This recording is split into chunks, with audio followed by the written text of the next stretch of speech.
ఓం నమో వెంకటేశాయ.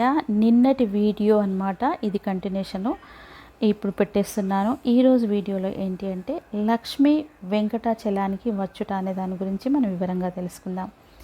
శ్రీనివాసుని ఆదేశం మేరకు సూర్యుడు కరవీరపురం చేరుకున్నాడు. లోకమాత అయిన లక్ష్మీదేవిని సమీపించాడు. శ్రీనివాసుడు చెప్పమన్నట్టే చెప్పాడు.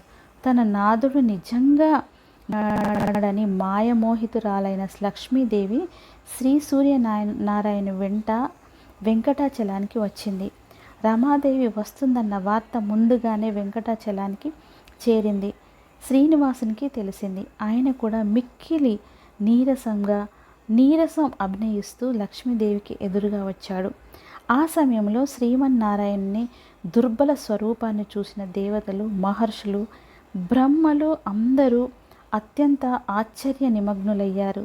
శ్రీనివాసుడు శంకరుని భుజం మీద తన ఎడమ చెయ్యి వేసుకున్నాడు. మరొక చేతిని బ్రహ్మంగారి మెడ మీద వేసుకున్నాడు. శివబ్రహ్మముల మధ్య ఉన్న నారాయణుని దర్శించి దేవతలు ఎంతో ఆశ్చర్యపడ్డారు. ఆ విధంగా ఉన్న శ్రీనివాసుడు తనకు ఎదురు వస్తూ ఉండడాన్ని శ్రీదేవి గుర్తించింది. గుర్తించిన వెంటనే తనతో తెచ్చిన సంపంగి పూలను దోసిలితో స్వామి పాదాల మీద భక్తితో వేసి స్వామిని ప్రేమాతిశయంతో ఆలింగనం చేసుకుంది. 2 క్షణాలు అలాగే ఉండిపోయింది. ఆమె కౌగిలింతలో శ్రీనివాసునికి కొంత బలం చేకూరింది. ఇక బాగున్నావా లక్ష్మి అని అడిగారు. ఎంతగా చిక్కిపోయావు అంటూ స్వామి ఆమెకును కుశలం అడిగాడు. ఆమె కూడా శ్రీనివాసుని క్షేమ సమాచారాలు అడిగింది. ఆ విధంగా ఒకరినొకరు కొసరి కుశల ప్రశ్నలు వేసుకుంటున్న దృశ్యాన్ని చూసి దేవతలందరూ ఆనందముగ్ధులయ్యారు. అప్పుడు వారికి కొంత మనశ్శాంతి కలిగింది. ఇక ఆ కుశల ప్రశ్నలు అయిన తర్వాత లక్ష్మీదేవి శ్రీనివాసుని చూసి, దేవాది దేవ గోవింద, నీ కుశల ప్రశ్నలు అయిన తర్వాత నీ మాయ నుంచి నన్ను మోహంలో పడేసింది. నీ మాయ దాటరానిది. సూర్యదేవుంచే ఎంత నాటకం ఆడించావు, ఎంత అద్భుతమైన పని చేయించావు. బ్రహ్మరుద్రులే నీ మాయ నాటకం ఆడించావు. అంటే బ్రహ్మరుద్రులే అసలు తెలుసుకోలేనట్టుగా ఆడించావని అంటున్నారు. అటువంటప్పుడు నేనెలా గ్రహించగలను? నన్ను పిలిపించిన కారణం చెప్పండి అని చెప్పింది. అప్పుడు శ్రీనివాసుడు లక్ష్మీదేవితో, శ్రీలక్ష్మి, నేను రామావతారం ధరించినప్పుడు నువ్వు సీతగా అవతరించావు. ఆ అవతార సమయంలో వేదవతిని గురించి నాకు చెప్పావు, గుర్తుందా? లేకపోతే ఒక్కసారి గుర్తు చేసుకో. ఇప్పుడు వేదవతి కళ్యాణానికి సమయం ఆసన్నమైంది. కలియుగంలో నీ సమక్షంలోనే నేను వేదవతిని వివాహమాడదలిచాను అని కొంచెం సందేహిస్తూ చెప్పారనమాట. అప్పుడు యథాశాస్త్రంగా వివాహం ఆడండి. అప్పుడు నేను అడిగితే ఇప్పుడు నెరవేర్చండి. అప్పుడు నేను అడిగింది ఇప్పుడు నెరవేర్చుతున్నారు అని ఆమె సంతోషాన్ని వ్యక్తం చేస్తూ చెప్పిందనమాట. ఇక శ్రీనివాసునికి కృతజ్ఞతాపూర్వకంగా నమస్కరించింది. శ్రీనివాసుడు కూడా శ్రీదేవిని సంతోషపెట్టేలా మాట్లాడాడు. దాంతో ఆమెకు ఆనందం కలిగింది. తన కోరిక నెరవేరినట్లేనని శ్రీనివాసుడు భావించాడు. ఇక ఇప్పుడు మంగళ స్నానాలన్నమాట.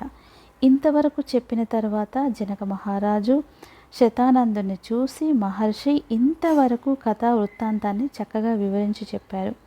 శ్రీనివాసుడు సర్వలోక శరణ్యుడు కదా, ఆ తర్వాత కథ ప్రకారం నడిచిందో చెప్పండి అని కోరారు.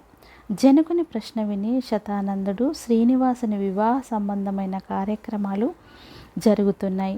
చతుర్ముఖుడు నిర్వహిస్తున్న కార్యకలాపాలను చూసి శ్రీనివాసుడు సంతృప్తి ప్రకటిస్తూ, నాయన బ్రహ్మదేవ, అన్ని పనులను చక్కగా సక్రమంగా నిర్వహించు అన్నాడు.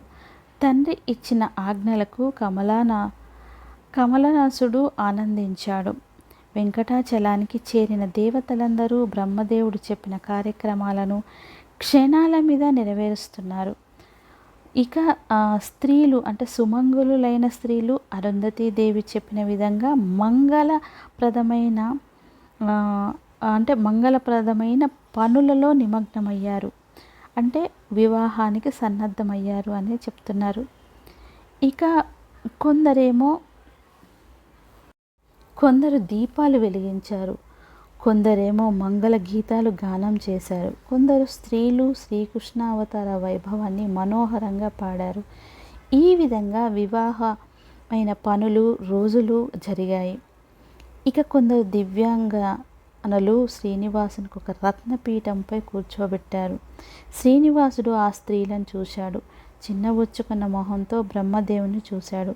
నాయనా చతుర్ముఖ, మంగళ స్నానాల శుభ సమయంలో నాకు శిరస్సు చూశాను. ఏంటి, శిరస్సు మీద నూనె పెట్టి ఎవరు ఆశీర్వదిస్తారు? నాకెవరున్నారు?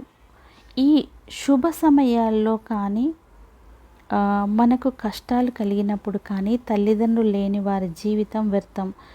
నాకు అన్నదమ్ములు ఎవ్వరు, అక్క చెల్లెలు ఎవ్వరూ లేరు, మేనమామలు లేరు. అటువంటప్పుడు ఆశీర్వచన సమయంలో నన్ను ఎవరు ధరిస్తారు?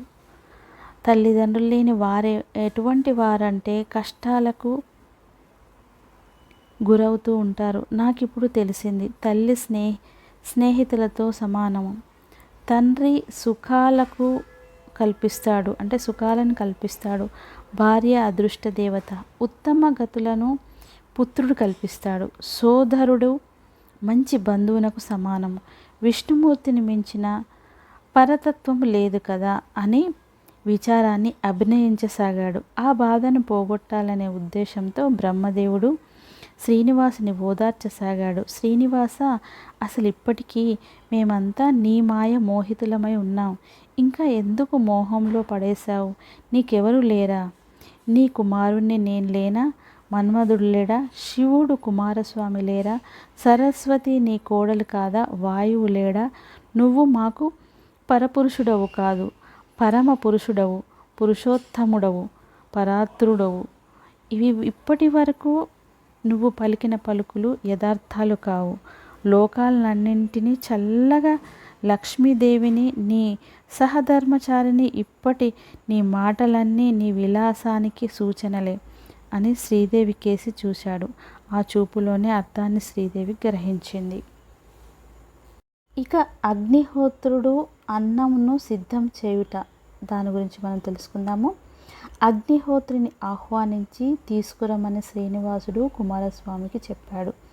కుమారస్వామి వెంటనే అగ్నిహోత్రుని దగ్గరకు వెళ్ళాడు. అక్కడికి వెళ్ళిన వెంటనే శ్రీనివాసుని యొక్క ఆజ్ఞ తెలియజేశాడు. వెంటనే వారిద్దరూ శ్రీనివాసుని సన్నిధానికి వచ్చారు.